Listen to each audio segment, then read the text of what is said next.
Hello, my name is Ashley Sellers. I'm a speech language pathologist and owner and operator of Speech, Language, and Beyond. I'm coming to you today to add another video to the Early Intervention Toy Review series.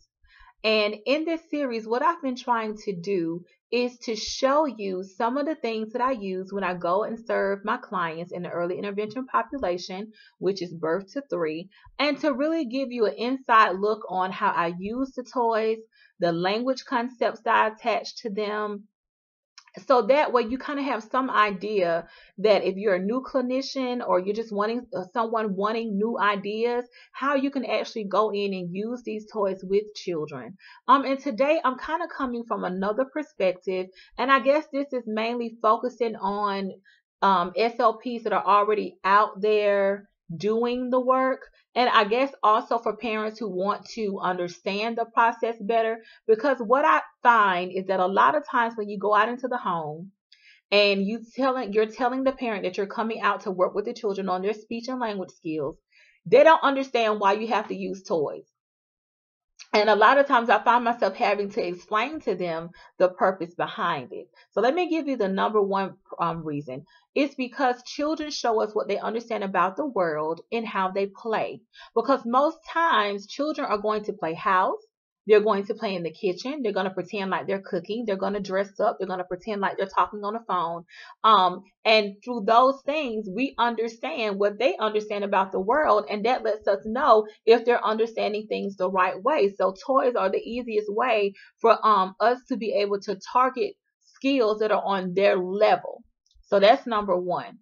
And the primary reason why I use toys, I'm going to explain that to you now as well. But what I did notice is that when I went into the home, I was using two different sets of materials. I had my suitcase full of toys, and I also had my shoulder bag that was filled with file folder activities, Velcro games, different types of pictures that children could manipulate.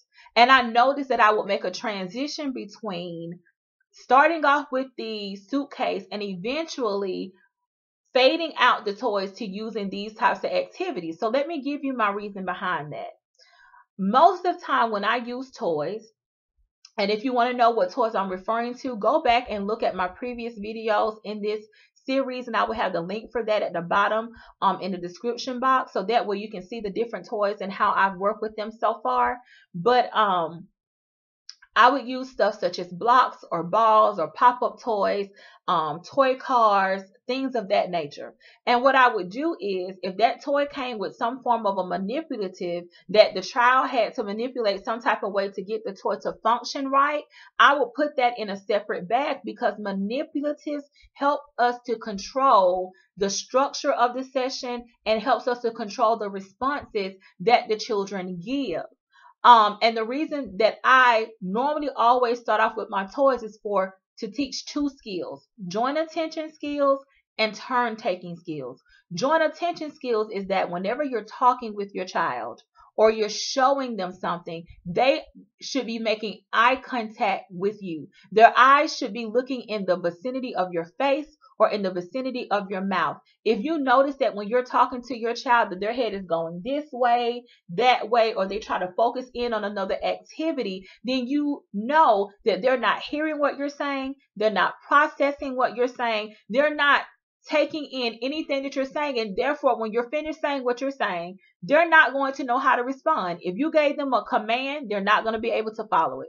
If you ask them a question, they're not going to be able to give you the appropriate answer, because they were looking everywhere except for paying attention to what it was that you were saying. And then therefore that affects the turn taking, because now, because they weren't listening, the conversation has become a one-sided conversation because they don't know how to respond. And that is the reason why I use toys.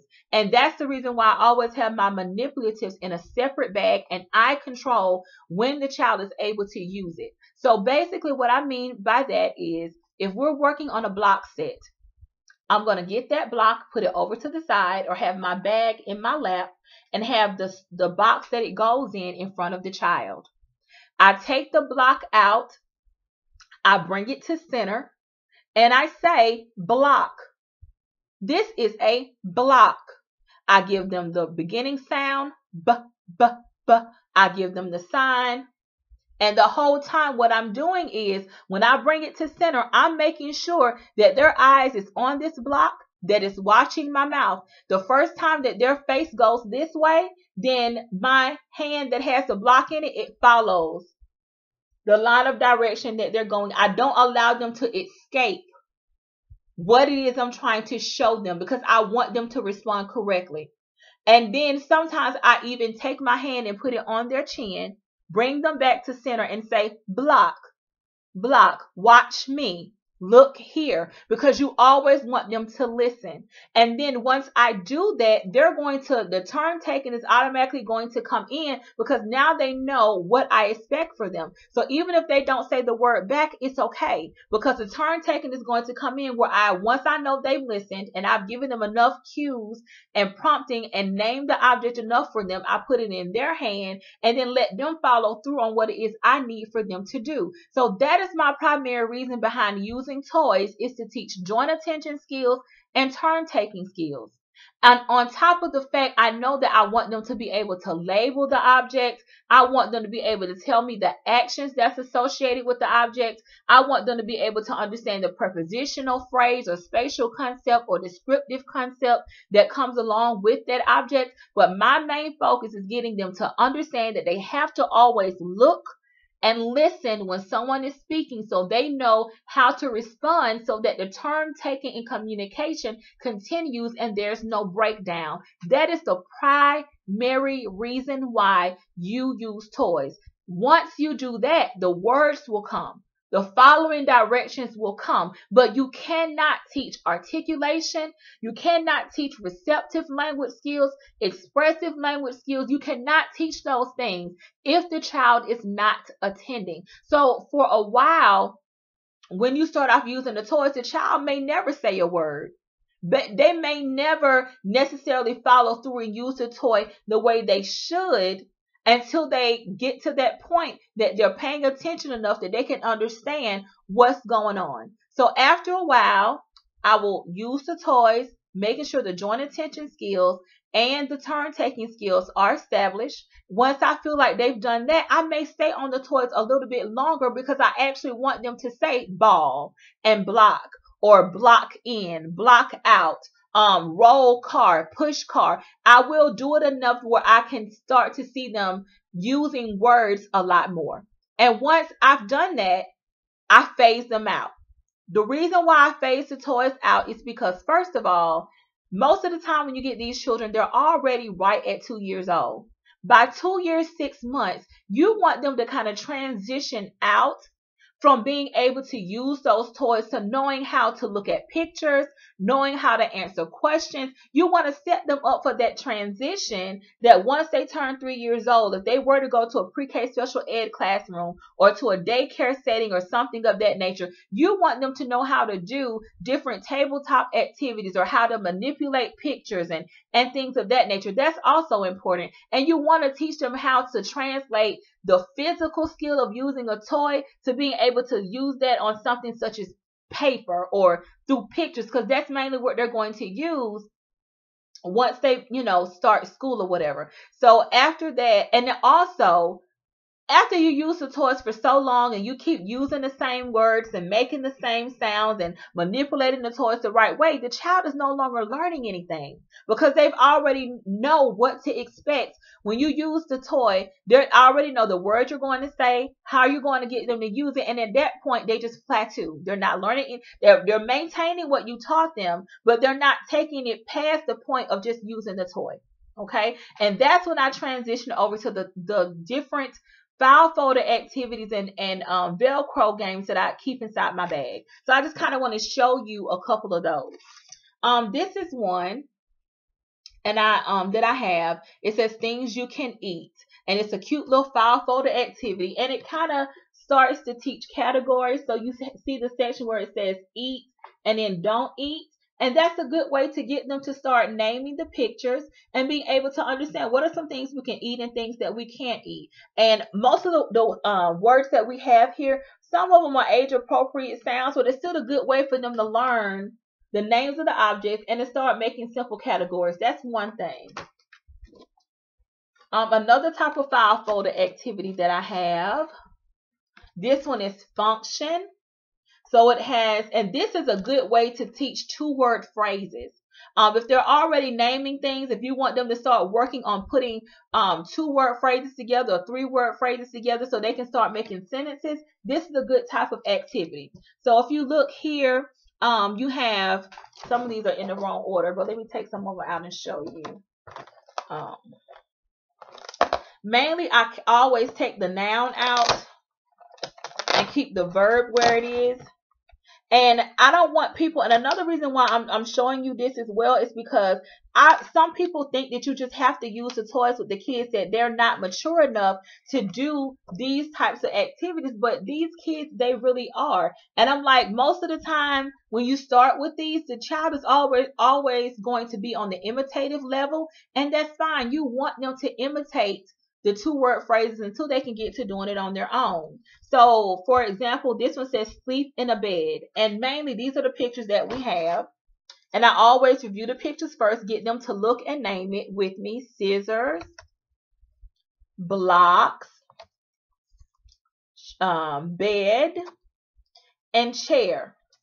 And I always review the pictures with them. And then we go and we look at the first one. And then I says sleep in a. And I'll say, well, which one do we sleep in? Look at your pictures. Which one do we sleep in? And if they say bed, correct. So I give them the picture, let them put it here. Then I say, we sleep in a what? And then they'll say bed. And then I go back and I let them put the whole thing together till they're saying the sentence. So the same thing for the next one. So I said, now we have blocks, scissors, and chair left. Let's look at the next one. We sit in a, which one do we sit in? And they'll either pick it up and show it to me, or they'll say it. Either way, I'm like, chair. Very good. We sit in a chair. And I get them to repeat it and ask, what do we sit in? Chair. What is a chair used for? To sit. We sit in a chair, and get them to repeat it. That's a good way to get them to start working on sentences. So this is another type of activity that I would do with them.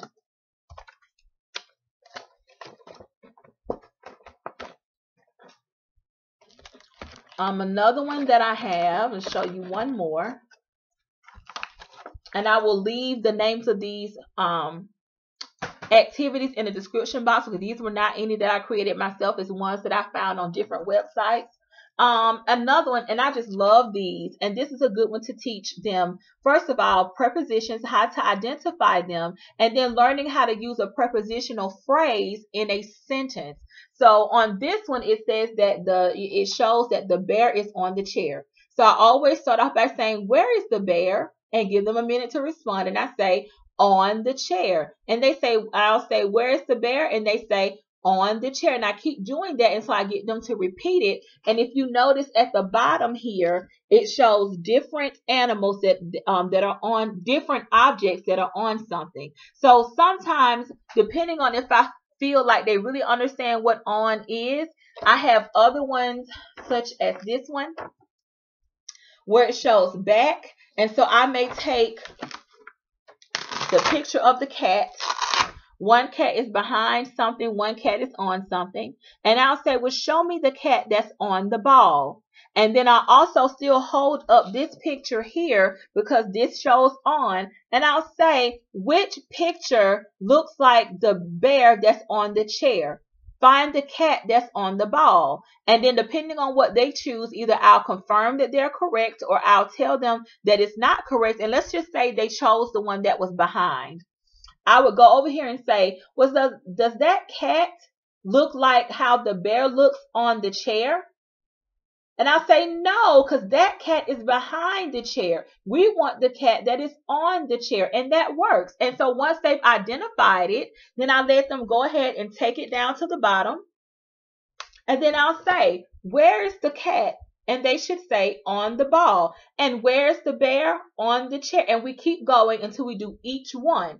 And then once I've had them repeat it and I'll look or whatever, then I'll still go back when we're done and have them go back and try to say each one in a sentence imitatively or by themselves. So I'm not trying to make this video long, but I just wanted you to know that in early intervention, you can transition beyond just the use of toys.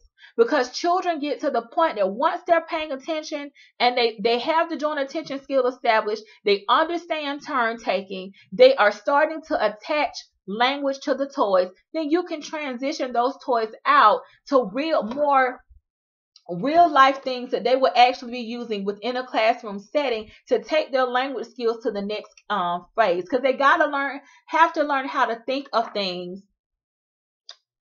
I don't know what the correct language is for that, but toys are more like real objects. And when they're learning things in school, they don't always have that actual thing in front of them. So they have to learn how to think in the form of pictures and being able to imagine things in their head rather than always having something right there in front of them that actually represents the idea that's being discussed. And it's also a way to get them beyond just naming and using one word phrases to being able to start using sentences that have a noun and a verb, or being able to start using sentences that have the noun, the description, the verb, and then a spatial or prepositional concept. So that's very important. So hopefully this video was of some help to you. If you have any further questions or concerns, feel free to email me. I hope that you enjoyed this video, and I hope to hear from you soon. Thank you.